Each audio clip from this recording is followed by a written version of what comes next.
আমার বাবারে আমি দেখছি 14 লক্ষ টাকা বাবার পেনশনের আমি সব ডাক্তারের পিছনে খরচ করে ফেলছি, বাড়ির ফসলের জমি বিক্রি করে ফেলছি। আমার বাপ যেন না মরে বারবার বারডেম হসপিটালে নিছি, কিন্তু দুনিয়া আমার বাপকে থাকতে দেয় নাই। আমার বাপ কবরে চলে গেছে, দুনিয়া কাউরে থাকতে দেয় না, কাউরে না, কাউরে না, কাউরে না, কাউরে না। আমার বাপ দুনিয়া কাউরে থাকতে দেয় না। তুমি থাকবা না, তুমি থাকবা না।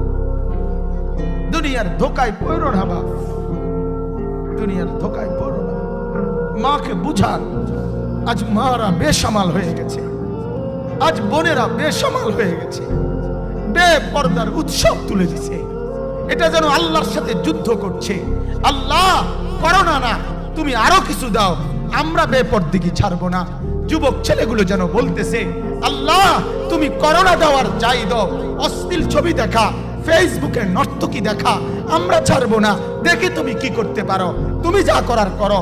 দোকানদার ব্যবসায়ীরা হারামের লেনদেন করা বন্ধ করছে না, সুদখোর সুদ ছাড়ছে না, ঘুষখোর ঘুষ ছাড়ছে না, নাফরমান আর জিনাকার ব্যভিচারী এরা কেউ কিছু ছাড়ছে না।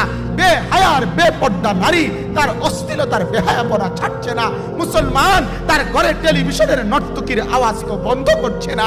হায় করোনা কিভাবে যাবে, আযাব কিভাবে যাবে বলেন, বলেন, বলেন আপনারা। আমার বাপ ফেরাউনের উপরে তো আযাব এতদিন ছিল না, নমরুদের উপরে আযাব এতদিন ছিল না, সাদ্দাদের উপরে আযাব এতদিন ছিল না, কারুনের উপরে আযাব এতদিন ছিল না, লূত আলাইহিস সালামের কওমের উপরে আযাব এতদিন ছিল না, হুদ আলাইহিস সালামের কওমের উপরে আযাব এতদিন ছিল না, নূহ আলাইহিস সালামের কওমের উপরে এতদিন আযাব ছিল না। আজ আমরা মালিককে এই পরিমাণ নারাজ করছি, মালিক এত বেশি নারাজ।